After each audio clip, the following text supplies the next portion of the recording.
अस्सलाम वालेकुम नाज़रीन, आऊं आहियां मोहम्मद उस्मान मल्ला।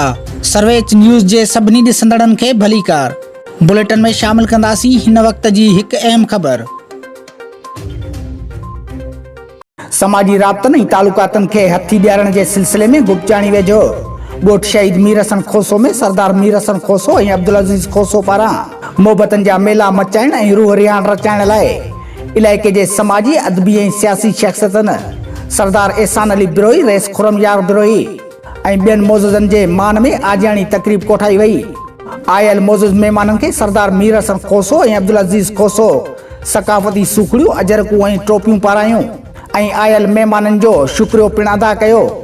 आजियाणे वारे तक़रीब खे सदारती ख़िताब कंदे सरदार एहसान अली मेंगल चयो त समाजी राब्तनि ऐं तालुकातनि खे हथी ॾियारण समेत हाल अहवाल ओरण लाइ अहिड़ियूं रूह रियाण जहिड़ियूं ओताकी कचहरियूं सिंधी सकाफ़त जो हिसो आहिनि। ओताकी कचहरियुनि सां मोहबतनि जा मेला मचनि था ऐं ॼाण सुञाण समेत कुर्बत ऐं पंचायत वारा रिश्ता नाता बरक़रार रहनि था।